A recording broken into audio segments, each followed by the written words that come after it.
We have 14 different cards to talk about in today's OTA.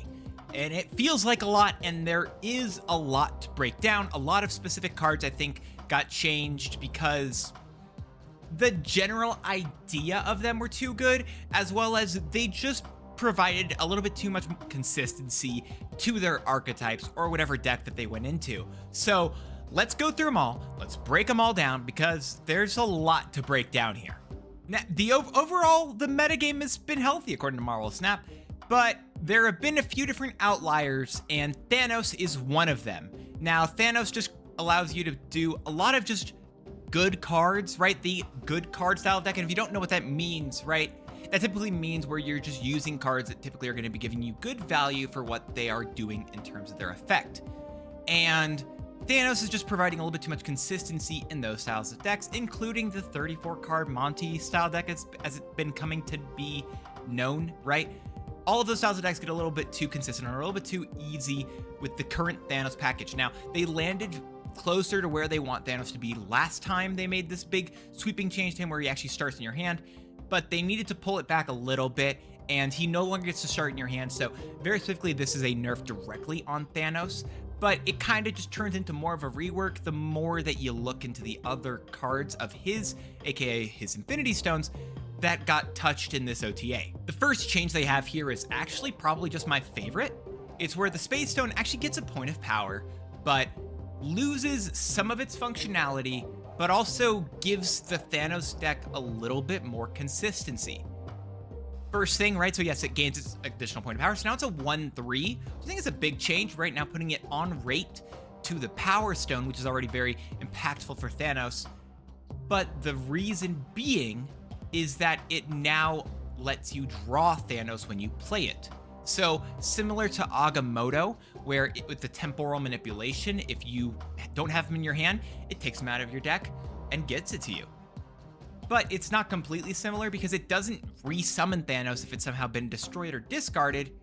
It just summons him. And this is also interesting coming off of the heels of the Spider-Ham change, right? One of the biggest deals with that Spider-Ham activate change that just occurred in the most recent patch. Spider-Ham now into a 1/2 where you activate him and it hits a random card in your opponent's hand and just removes the text, doesn't turn into a pig anymore. That was a whole big change. And one of the reasons for it felt like at the time was because of Thanos, so that it wouldn't just hit Thanos each and every time.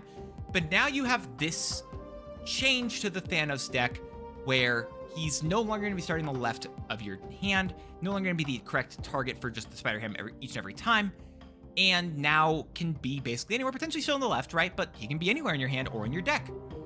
And this already kind of makes you question like why it was changed to be an activate or maybe changed to be that random card. I feel like it didn't do as much as they were wanting it to there. Maybe it's fine, maybe it's not, but this change is interesting to say the least because it also comes with another change to the Time Stone. Now that Thanos isn't actually guaranteed to be in your hand anymore, the Time Stone's value goes way down.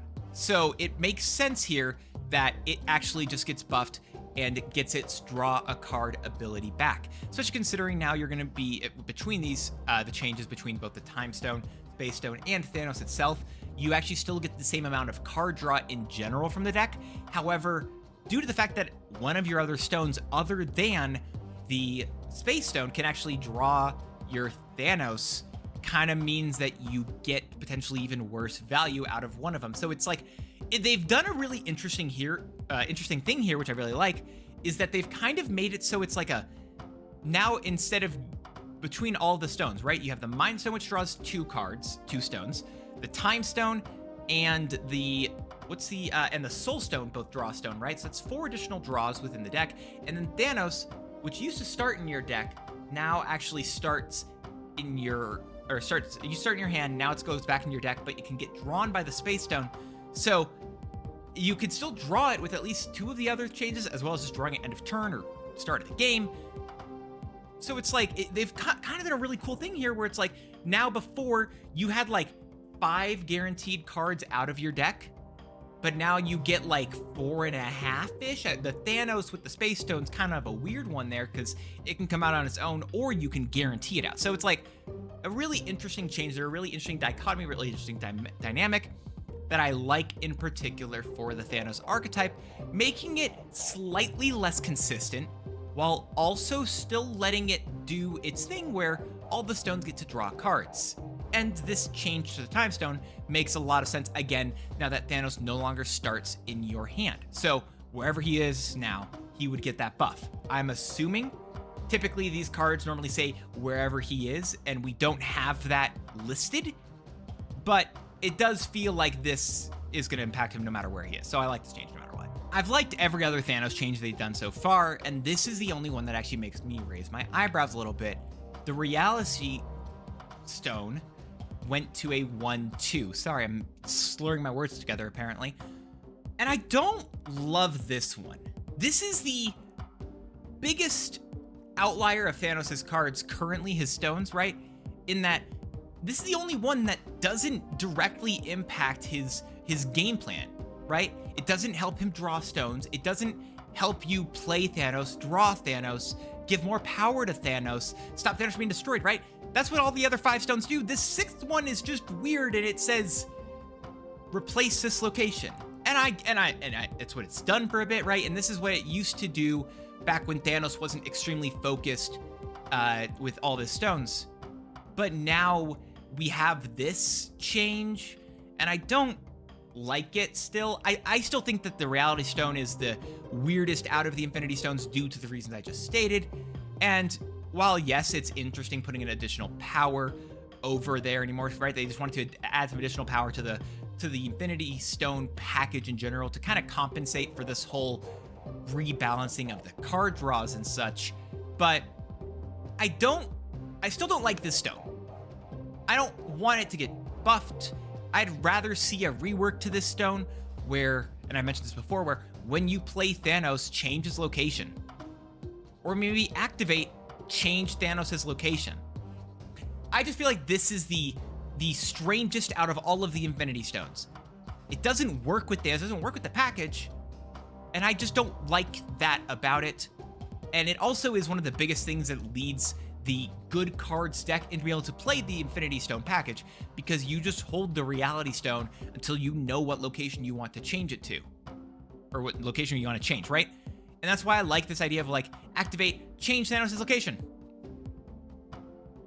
But I think this is still probably a fair change. I just don't love it as much as I love the other changes to Thanos as a whole that this OTA has provided. While this is a nerf for Thanos decks as a whole, due to the fact that you get less draws, and also they want you to have more synergistic gameplay planned out rather than just filling the deck with tech cards, which, by the way, let me just say, I am a massive fan of that. Even if I'm not the largest fan, again, of the Reality Stone change, I do think in general this is a very good change for Thanos. Now, I don't think he's been oppressive. I don't think he's been insanely good, but one of the interesting things that I will point out here is that the person who won the last Golden Gauntlet with that 34-card Monty deck kind of said, I want them to nerf Thanos. I am playing this deck, so they nerf Thanos. And that's a big deal, big reason, and it's kind of cool that we're now seeing Thanos get changed almost as a result of that. I don't think it's the only thing, but it's also what drew more eyes to the Thanos package, and I like that. I'm stoked in general by this Thanos change. I think there's going to be a lot of interesting stuff to do here. I'm hoping that there's going to be some more synergistic gameplay coming out with this, right? It kind of just means that we would be seeing some more reasons for the decks that would be running stuff like Strange Supreme or the ongoing decks. Those two might do a little bit extra now, might come back in some way, but it also means that you still have a lot of other really fun things you can do with Thanos, and I'm hoping that this means good times are ahead for the Mad Titan, just not overbearingly so. This feels like the OTA where a bunch of things that I've heard from the community are kind of all coming true, right? Roram said that they wanted that second dinner to nerf Thanos because he was too consistent. One of my most popular, at least common mods. Common mods? I don't know. You're around a lot, Zlay, and this change is for you. Galacta's getting only a +2 to her bonus. And that +3 power breakpoint consistently is a problem in Marvel Snap. We've seen that before when Elsa Bloodstone, I think to this date, was potentially one of the most powerful cards, I think just season pass-wise in general. So that was a thing that had to get taken away. And Silver Surfer also had to get changed when it used to give +3. And Galacta is now getting changed as well, as she used to give +3. They can't. They tried. They said they've tried it. They've kept at it. And they just couldn't. Like, she was just too good as a 4-cost card. It was just insane amount of power that also stopped them, interestingly, from being able to create more cards that worked with power, that wanted to gain power, right? Because cards like Lasher, cards like Sebastian Shaw, Brood, Mr. Sinister, Black Panther, those types of cards all care about the base power. And Galacta kind of makes those cards really difficult to use correctly because they just become so good. So this change in general makes a lot of sense, and I do like it. I think that Second Dinner is making a good change here just to, give us back to that +2 baseline. And I think it's fair. It just kind of means, like, I don't know, it's weird to me, and maybe I'm just feeding too much into this whole, like, Second Dinner only is pay to win bias, which I'm gonna be honest, I typically don't lean into it that much. But the fact that we're seeing this change, I don't know, 6 months after, right? Maybe it's been enough time. They're hoping people forget that she was a season pass card. But also, this was December of 2024 when she released, and she released at these same stats, at a 4-6, but with a +3. And they thought that was balanced, but now we're seeing her going to a 4-6 again, back from a 4-5, but they're only doing a +2. And it shows to me that was just a big miss. I don't know if this is going to matter. I don't know if it's going to make a big deal in the long run, but I'm kind of hoping this kind of just like slows down. It feels like power creep that always occurs in games like this that are consistently trying to make it so none of the cards feel dead in the water. And they don't want the old cards to feel dead. They don't want new cards to feel dead. And so power creep like that can kind of occur over time. And I'm hoping this means that the power creep might slow a little bit. Maybe I'm coping there. But 4-6 with the +3 was just too good. And I'm really happy that this is now just a +2. I think it's still gonna be a great card. Don't get me wrong there, right? You could still go Zabu to get this out of turn early and still make it a 4-10 or 412, and that's still great. That's what it already was baseline before. So just not giving that +3 is gonna be solid. It also gets you spread your power out more. I think it's a good change. I just wish that it had happened sooner, or it had just released at this stat line, because I also still think this is an interesting card at this +2. I don't know why they had to try for the +3. Maybe hopefully this means they'll stop trying these unwarranted really big scalers and let it kind of be more focused, and or just don't make it a 4-6 that gives +3 Second Dinner. I mean, that kind of should have been obvious, right? Card with the same base stats that you've said are like the worst a card could be, with a 4-6 as the thing, and you just give that card a +3 every other turn following? Or to other cards? I don't. This is a good change. And we're going to be seeing another card that probably was a little bit too good for big for its britches? I don't know. Let's talk about Red Guardian. I mean, tech cards are good, and they kind of have been, unfortunately, for a while. And I say unfortunately, right, because tech cards, as Second Dinner even states inside of their OTA, just blog post, tech cards create a churn, make it so the metagame doesn't feel stale, doesn't make it feel like you have to deal with the same deck over and over again, because if one deck becomes too good, a tech card can arise to counter it.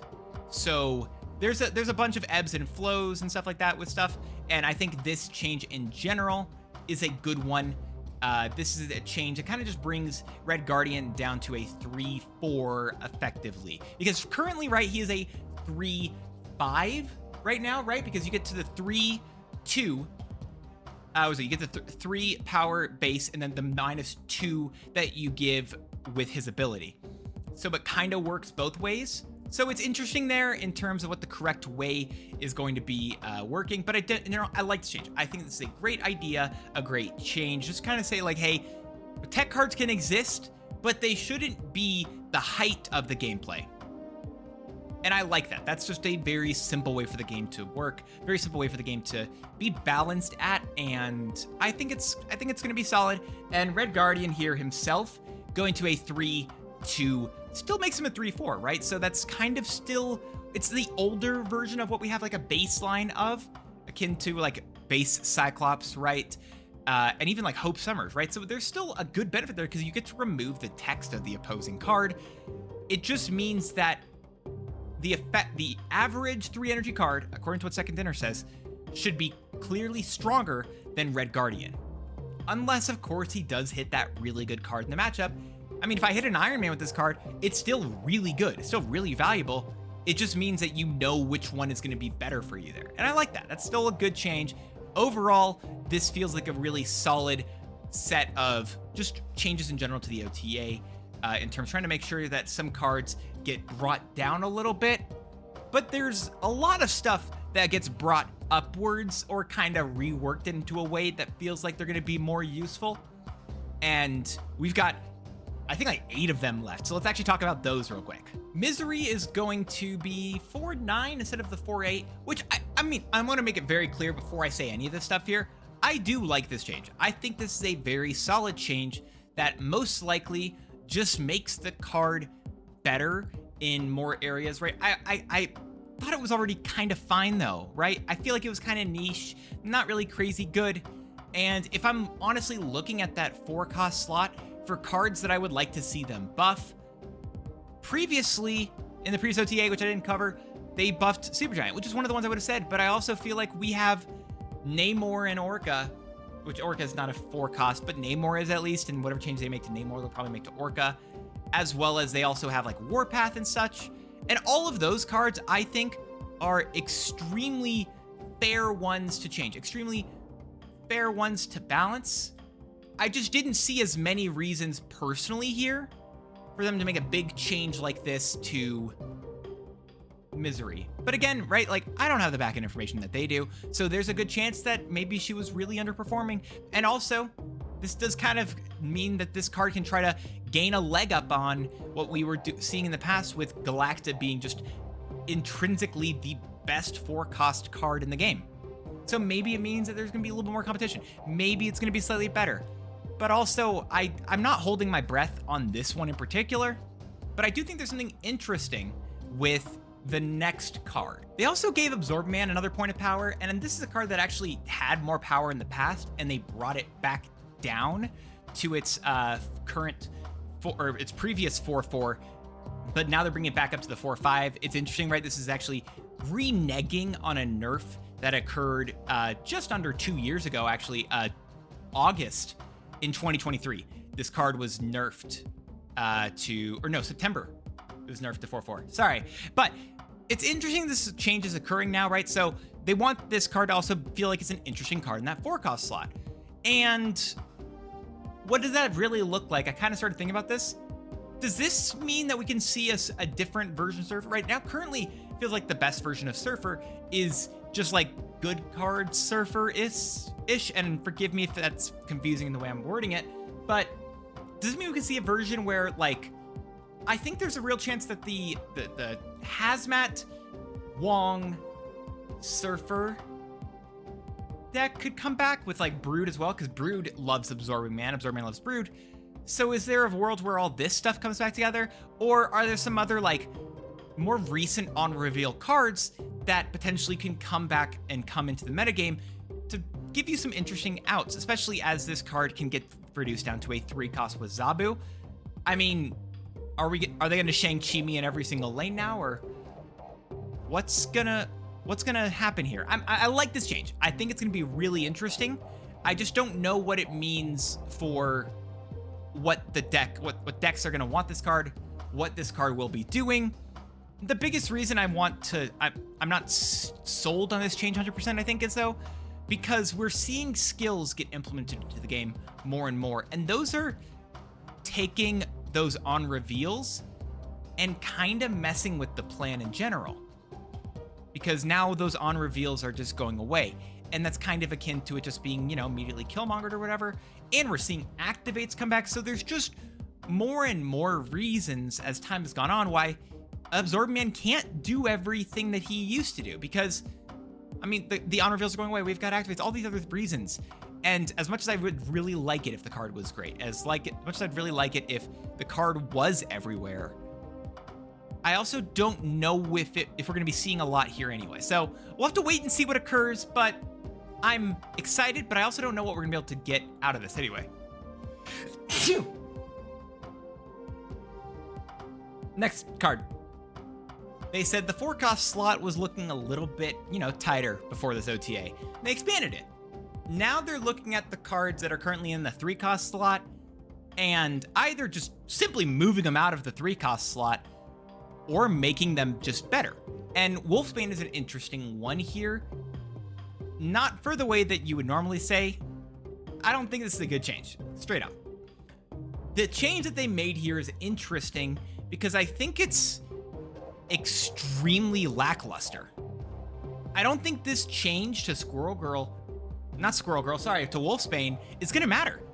I don't believe that Wolfsbane is going to be much better here right now. At the most, you're getting a 3-8, and maybe if you're retriggering multiple times, you're getting a 3-16 most likely. But other than that, I don't see a big deal out of this change. This doesn't feel like it's worthwhile.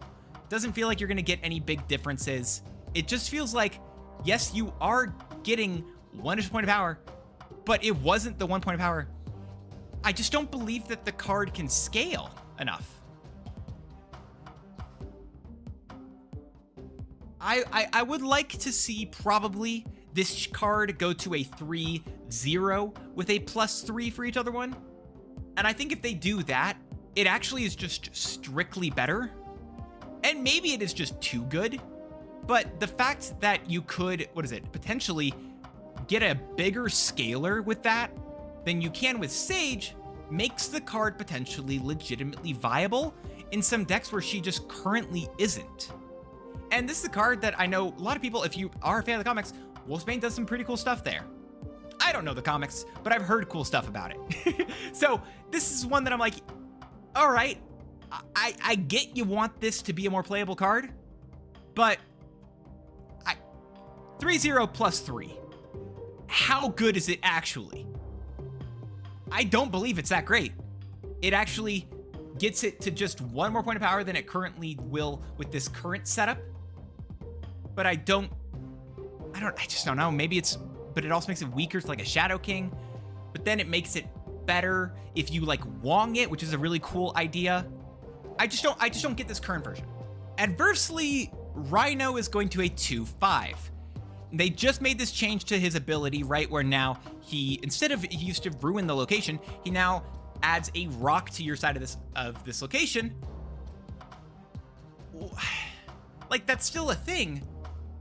Why do you want that? Like, why is it still a thing that you want? And I was excited by that before, and I still want to be excited by this card, but like, what does it add? What does a 2-cost 5-power card that adds a rock to your side of this location do for you? I don't believe it does much. I'd like it if it did more, but it just truly does not seem like this card is worth the investment. I don't know. Hopefully I'm wrong here, but if it wasn't good at a 3-6, I don't believe a 2-5 is going to be much better. However, in the past, when we've seen a card lose 1 point of power and 1 point in terms of cost, that does typically mean the card is a better card, but I'm not convinced. So this is a change that I think, I like that they want this card to be playable, right? I like that they want this card to be in more decks. I like that they want to try to find a place for this card to find home. I just don't know what you can really do at a 2-cost slot. I don't know. This feels like one personally to me. If I'm looking at this guy, I'm like, you make it a destroy card at like a 1-3 or a 1-4, right? Like, this is a great card to play with Carnage, at least, or it's like a Killmonger style card. Maybe it makes my Shauna worse or whatever, but like, I just think you get more value there. I don't know. maybe I'm just completely off base. Maybe this card is going to be great at this 2-cost slot. And it's going to be this different version of like Sarah good cards, because you can put this as a 1/5 on the final turn, right? So maybe it's that instead. I haven't seen it yet be great. And this current version doesn't feel that much greater either. So what are we going to be getting here? What's actually going to be working out for this card? What's this card looking like? Honestly, just end of this year. I don't know if it's going to be existing in the same way that it currently does at this 2/5, but I also don't feel confident that it would change. I just don't know what you can do with it. I mean, I know what to do with the Tau Mandala. It's hit infinite, baby. I don't know why I said it like that. I really don't, but I can't stop it. I've already said it now. It's recorded. It's too late. But, I mean, the Tau Mandala, for the Ancient One's skill was to say the least. It didn't do a whole lot before. It didn't feel great. And this current version is at least better, right? It felt like it was asking simply too much for you to spend 6 energy total to just have the ability to copy the on-reveals of everything else.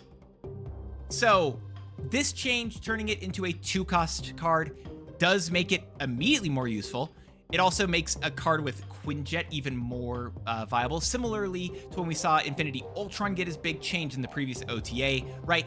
Now every single one of his Infinity Stones are reduced in half of their cost because of being 2-cost now. And so if the Tau Mandala gets hit by Quinjet, now only a 1-cost card.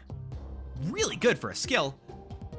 I still am not convinced if that's going to be enough for this card to be amazing. I definitely think it's going to be more playable, right? Like, I'm not going to say this card is going to be bad. I really like this change. I think it's awesome. I'm stoked in general for the Tau Mandala to become more interesting, more playable, and hopefully more people can do some fun stuff here. I just am not certain what that's going to look like for everything else. So I like this change. This is exciting. I can't wait to see what other changes we do see occur with this ongoing style of deck. Maybe not this card in particular gets changed, but I like this change in general. Zoo's fun. Hopefully more people can use it. And Second Dinner as well even talks about it a little bit here, just saying that she was not performing well. She was underperforming, and it was clunky. They were hoping that you would sequence your cards differently.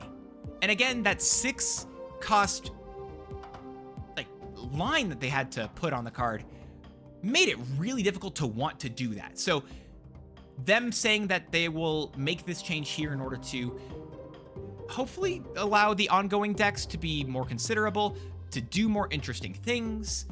Lots of different reasons for this change, and I like all of them. If this doesn't work out, they'll make more changes as need be, but no matter what, I'm stoked here. Remember when Second Dinner and I echoed their sentiment that +3 on cards was just too much? You can't do that. All right, there's an asterisk there that I didn't tell you about before, and it's in the shape of Ironheart. Not just because of her TV show that came out yesterday that I honestly forgot about until my wife texted me being like, hey, is there a new Marvel thing out today? I'm like, oh, yeah, I guess there is. Ironheart now, instead of giving 3 of your other cards +2 power, gives 2 of your other cards +3 power. Now, again, this is very different than Galacta, right? Galacta kind of lets you ramp out more because it's kind of uncapped in its nature, but Ironheart has a cap built into its ability, but now is more interesting on curve, which I think is the biggest deal that I'm really kind of excited about. If it doesn't make sense, right?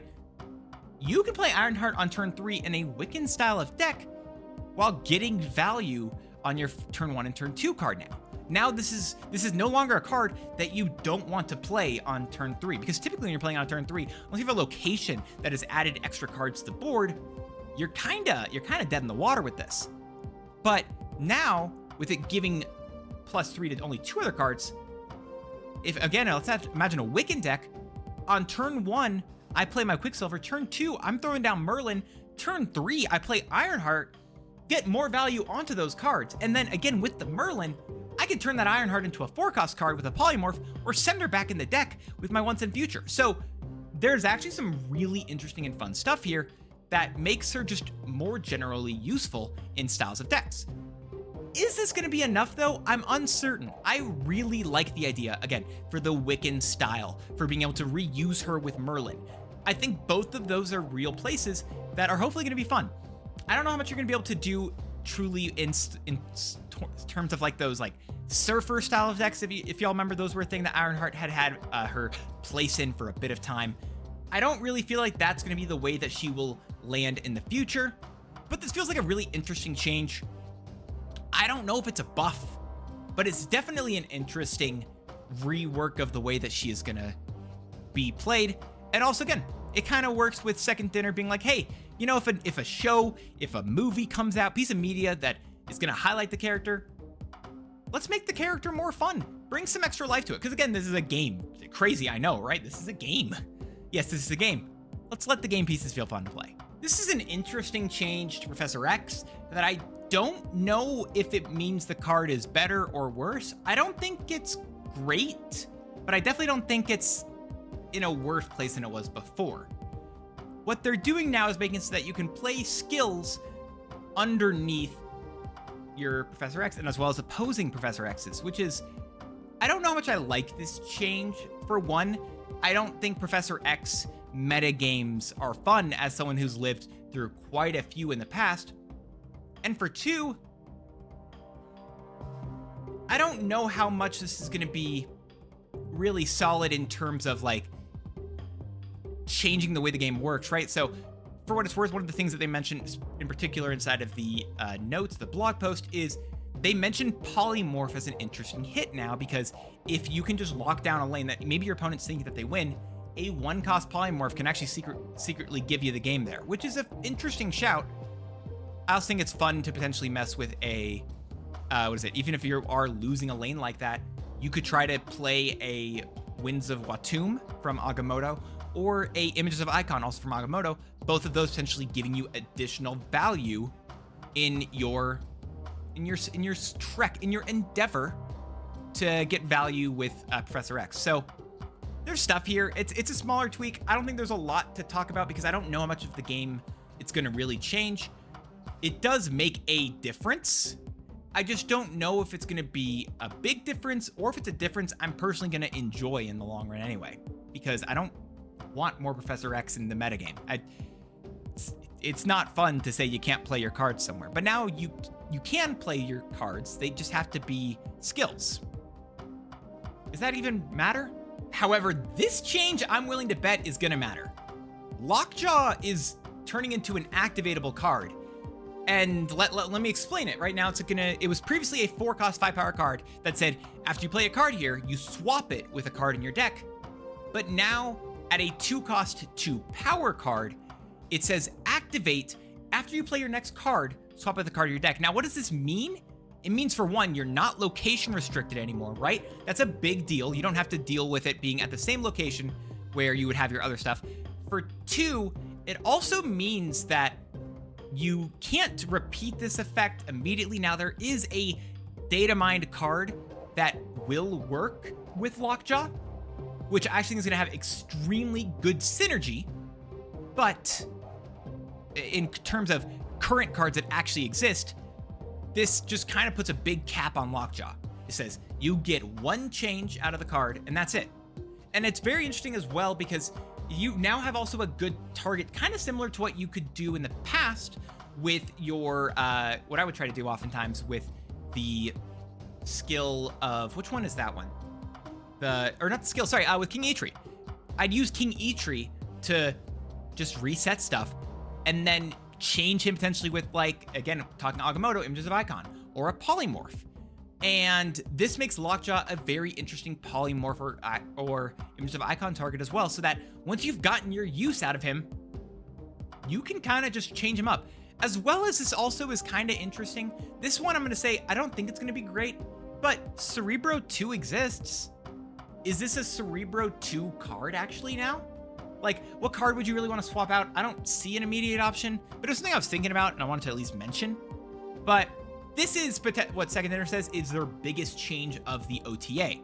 And it is substantial, right? Lockjaw in the past has dominated the meta. There were metas I remember where it was hella Lockjaw, where you were playing Thanos Lockjaw, because also old Thanos was busted with the Space Stone. There was other stuff as well where you were just, you know, shuffling out your stuff with your hammers, right? Because now you can go turn 1 King Eitri, turn 2 Lockjaw, activate both of them after your turn 3, After your turn 3 Thor, shuffle the hammer back into your deck, then you play your Beta Ray Bill. Turn 5, you get both the hammers back with your Jane Foster, then you get to play your Firehair and your your upgraded Misery and both the hammers, and just put insane amounts of power on the board. This is going to be really interesting. A lot of big stuff to do with this card. This is potentially scary, but Sagittarius is like, listen, we're willing to accept if it's a little bit too scary, right? They can bring it down if need be. And I like that idea. I like the fact that they're willing to take that risk here, because this is a fun effect. And I don't want it to be everywhere. I don't want to deal with a metagame forever with this, but it's also kind of been long enough that I've forgotten the pain of just Lockjaw decks. So let's see what happens. And that's all of the OTA changes. Fun fact, I actually had to re-record this whole video. You may notice that I was talking like a little bit slower during this whole thing, because I realized I was going really fast at first, and I kid you not, I had a whole video recorded. I was almost done with it, and I'm like, I'm watching the edit, and I'm like, nah, this ain't it. So re-recorded everything at this slower pace so I could actually talk my thoughts out and give myself a little bit more time to think and breathe in between situations or in between cards. But I like this. I like this OTA. I think it's a lot of very good changes, and I think it's going to be something interesting to hopefully bring some new cards onto the map of the meta. And it doesn't kill cards. The one that I think is going to be the closest to being quote unquote dead, I think, is Galacta. But it also, I don't think she's going to be dead either. I just think she's going to have, you know, specific decks that she wants to call home. Just not going to be a good card in all/most of the decks. So I like this OTA in general. There's going to be a lot of really fun stuff that I'm personally excited about. Am I going to watch Ironheart because of this change? I don't even know if I was planning to watch it in the first place. I never watched Echo. But let me know what you think in the comments down below. Hope you enjoy the OTA video. I've got some other fun content coming out soon here, because I'm pretty sure there's a video. I'll give you a minor hint. There's a video that I have been wanting to record. I've had an idea for I kid you not, over a year now. And I'm finally going to be doing it soon. So it's going to be forever. I don't know how good of a video it's going to be, but I'm excited by it. And I'm excited by this OTA. Thanks for watching. Hope you had a good one. And until the next one, peace.